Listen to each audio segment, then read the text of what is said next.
Awakening the Truth. The stale air of the hospital began to pulse with a newfound energy as Alex approached the heart of his own mystery. The shadow figure, once an echo of his presence, now took on a form more sinister and familiar. The very person who had stood over him as darkness took him into the void. This shadow was the last piece of the puzzle, the gatekeeper between Alex and the truth. This final ward was different from the others.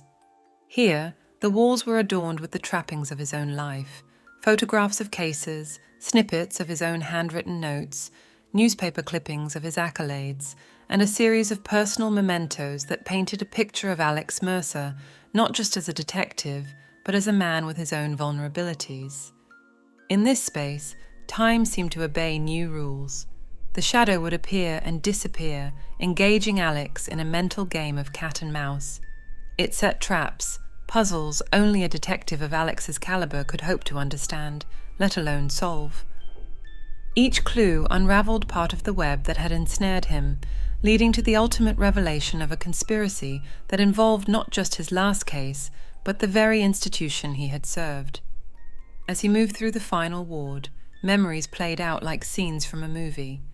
Alex relived the moments leading up to his attack, the faces of the corrupt, the sounds of their deceit. With each step, the walls of the hospital seemed to close in, and the air grew thick with the tension of an approaching storm. The confrontation with the shadow figure was inevitable. It had the face of his attacker, but its voice was an amalgamation of all the guilt, doubt, and fear Alex had carried throughout his career.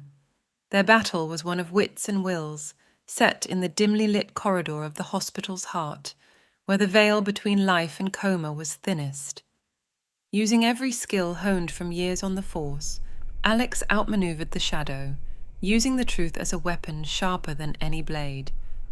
With each piece of the puzzle put in place, the figure's hold on this world weakened, and the hospital began to shake off the gloom that had settled in its bones.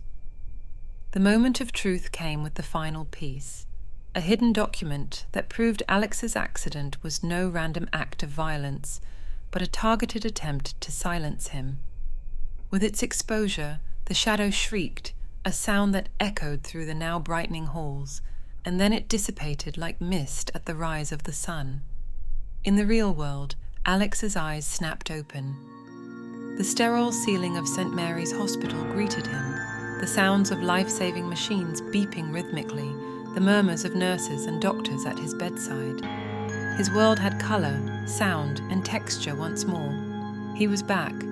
The junior detective who had looked up to him, believed in his theories about his own case, stood by his bedside, her eyes wide with a mixture of relief and hope.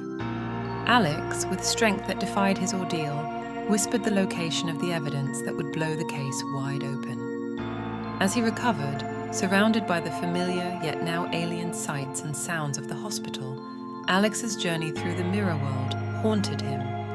He had faced his own darkness, solved the unsolvable, and now carried the weight of those revelations. He knew his work was far from over. The final scenes of his story showed him returning to life with a fierce determination. He had been given a second chance not just to live, but to make right what had once gone wrong. There would be struggles, doubts, and fears, but Alex Mercer had awakened from the truth, forever changed, forever aware of the thin lines that separate the worlds of the living, the lost, and the found.